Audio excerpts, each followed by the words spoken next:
Hey guys, and welcome to the Shindig Variety Show. This is a Lost in the Groove podcast. This is our YouTube podcast where we talk about society and culture, about topics that are going on now. So you guys can all be a part of it while Mike is vaping. Anyway, this is going to be fun. So excited for this one. Mike, do you want to take it away this time? Because last time I took away your thunder. No, not at all. So I didn't actually read this by The Verge, this article that you mentioned to me about. I didn't really read it that much either. I was just kind of, or like the first three lines. And it got your interest, the whole renewable energy movement. The only problem is The Verge wrote this. Now, nothing against The Verge, but they're a technology company. So, I kind of went with this with the premise more than the actual story. No offense to The Verge, but it's a technology company, man. I always wonder what is the narrative that any journalist is trying to push, or their publication, right? What do they want you to believe or think? The facts are the most important, and people should do their own research. But we spent a good 20 minutes just discussing this between ourselves, and we have varying opinions. She writes, so the writer of this thing, her name is Justine Kalma, and she writes a lot of articles like this. Like she did one, Google Maps is making it easier to see wildfires and tree coverage. Recycled plastic, not the waste solution that the industry wants us to believe. Okay, so I kind of get where her writing is. All right, sorry, you were saying? I don't even remember what I was saying, but read the headline of the article, please, so at least listeners know what we're talking about. Yeah, so the headline of the article is called "Fossil Fuels Are Forecast to Dry Up, but Not Soon Enough." I'm going to put the link to this. I'm going to start doing this. So I'm going to put the link of the article in the description below so you guys can check it out yourself.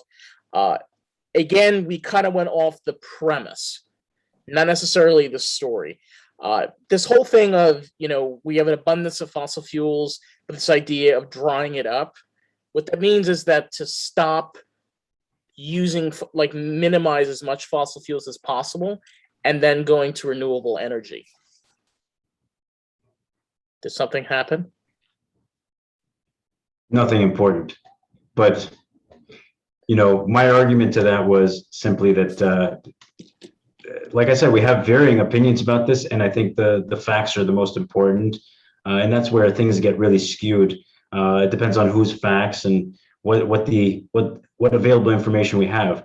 I truly believe we should have really taken renewables a lot more seriously 30, 40 years ago, and at least begin development of some of the technologies, some of the understanding and the basics. And what we're seeing today is absolute improvements. You were mentioning Tesla. It's a remarkable product. It's done very well. Customers are the most important. Without customers, then your idea can easily just die on the spot. Also, I didn't mention this to you too. There's this new trend among us Volkswageners. VW. I own a VW bus. I own a 1978 Volkswagen camper in Dakota Beige. But they're electrifying them. There's a company called Z Electric, and they put a Tesla motor in your camper. That sounds fun. It's like $60,000 to $70,000. I can't afford that. But holy shit. But it's incredible. It's this idea of renewing old cars. Kind of like that whole idea with reusable. You're taking these old cars that were clunkers and they polluted the air, and now they're becoming pure green, mean green machines. And that should be exciting for you as a VW owner. This is for any car collector. I don't want to get people going to be like, how dare you electrify like a 64 Mustang GT, not 64, 66 GT. I'm not saying that. I'm just saying, that is an option for collectors that want to keep these cars but want to make a greener and better tomorrow. Is we're creating all these opportunities, and this is the whole idea of moving into reusable and renewable future. It's not redoing what happened in the past. It's what we can do now, what we can change. That's it. That's a problem in their business model. It's $70,000. It's it's not going to be viable for most people. Just much like what you said, Tesla vehicles at the prices they're at now are not really viable. But it's the beauty of Elon making his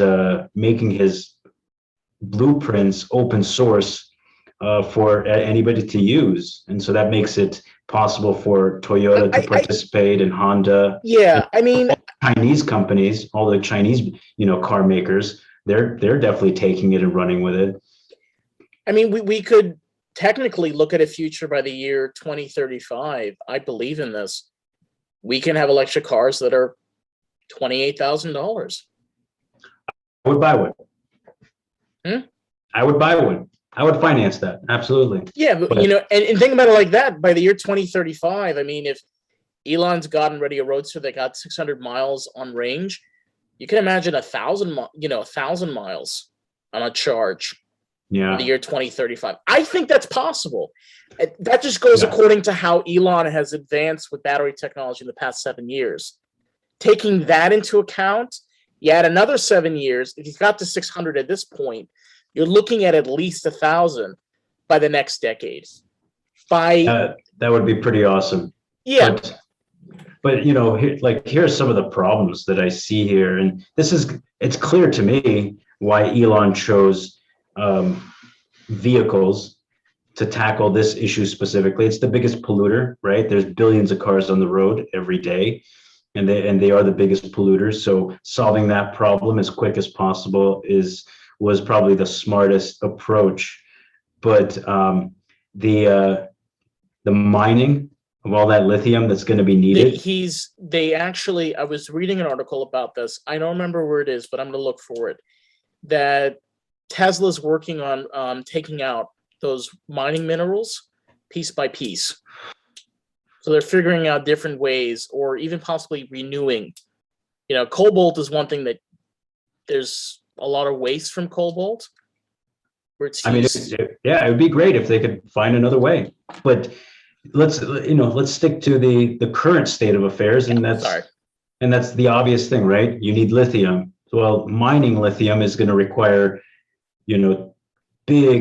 big heavy trucks that run on diesel, and but they can run on electric. I mean, Elon released about a future vehicle, a semi truck that is fully electric.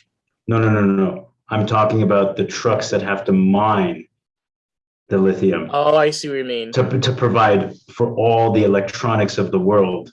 Afghanistan sits on a very large lithium mine.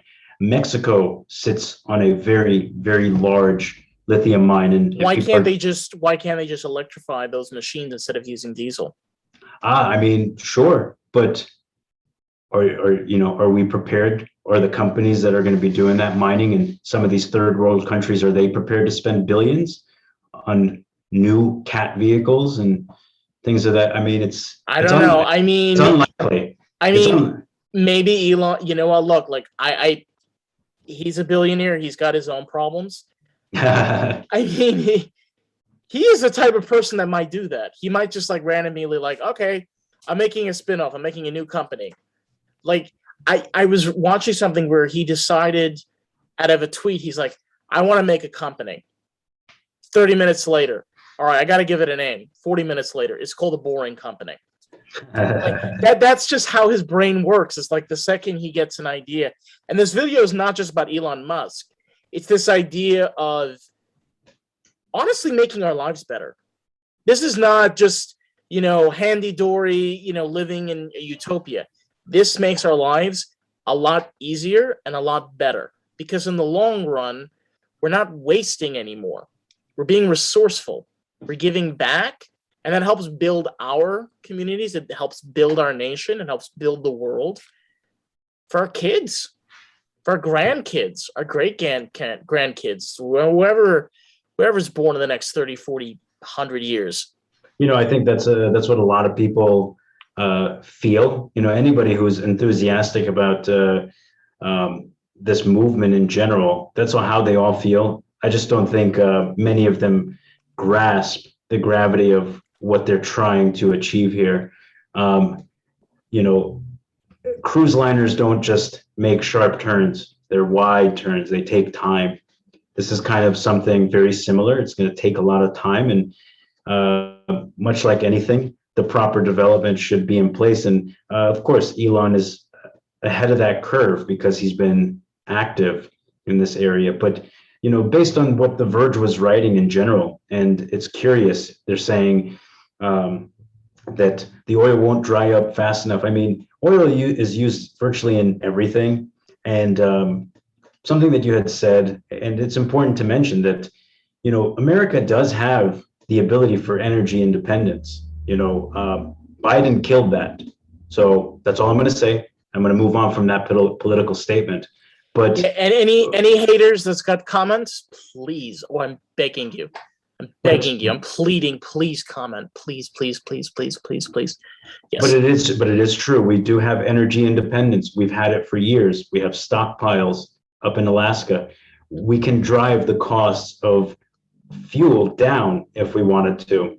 It wasn't that long ago because demand was low on fuel. Prices went down, right? But ultimately, to try to push more greener technology before it's ready is dangerous. Let's look at a prime example of California with the solar projects that we've had, which have been a failure. That is quantifiable and verifiable. People can go do the research. What about the solar farms? Today's technology might be better than what was developed 10 years ago for some of those solar. Yeah, so solar farms have been proven to be very effective, especially with the technology we have now. I mentioned Arizona, and we'll wrap up in we'll wrap up in a couple of minutes. But Arizona started solar farms. Now, the interesting thing about their solar farms are it's mirrors. It's not solar panels, it's mirrors. You have to check this out. It's really cool. So there's different ways of harvesting solar from the sun. That's wonderful and dandy, but again, the billions spent over the course of a decade implementing technology that wasn't ready yet, when if they had just waited and actually put it into... Yeah, but this was put up in Arizona, I think around like 2018 or late 2018 or 2019. Yeah. But Arizona's not the only state that's been doing this. Many states are looking at different ways of harnessing the sun's solar, harnessing it. Now, we have this idea of solar panels. That's not the only type of way of harnessing solar. There, like I mentioned, there's mirrors. There's a couple of others that also work as well. There's another one also with nanotechnology, which is mirror panels. They're not actually solar. I have a picture I'm going to show you. It looks like little squares, and it's laminated with this type of glass. I've seen them. Yeah, very efficient. They absorb a lot of power. So that's also something that we can look at and understand in regards to the distant future. I think it's worth continuing to invest in this area. I just, my biggest issue is that we're trying to accelerate something that should require a little more time to develop properly. Yeah. At the end of the day, as you, the listener, who is a tax-paying citizen, should very well know that our government is a wasteful spender. And the beneficiaries are oftentimes companies that either they have invested in or a family member maybe owns. So ultimately, yeah, renewable energies is very smart. Let's just do it right. Let's do it right, hopefully the first time. But if we're going to just throw money at it until we do get it right, I mean, they're your dollars. They're my dollars. I mean, if you're okay with that idea, sure, go for it. We might get it right in 50 years. The air quality in the US, it's well below what is considered dangerous or toxic or just harmful to human health. And if we look at other countries that are far worse, like that would help tremendously. When we create pollution or when we allow large governments, i.e. China, India, when they're creating large amounts of pollution, it goes into the air, into our atmosphere. Well, it doesn't just dissipate, it travels across the globe because there's something called wind. So it affects everybody. If we really wanted to make that big of a difference immediately, that would be the place to begin and help them begin to make these changes. What we're doing here is great, and we can continue doing so, but equal amount of pressure should be placed where it belongs. So Yeah. My 2 cents, I'll just leave it at that. Yeah, I mean, look, we encourage you guys comment, let us know how you feel, and kind of be a part of this. I mean, this podcast is all about us and all of us being part of a community. With that, thank you guys so much for watching. Please make sure to like and subscribe, as this helps feed the algorithm. We are part of the Lost in the Groove family. Thank you so much for watching the Shindig Variety Show. See you guys in the next one. Peace.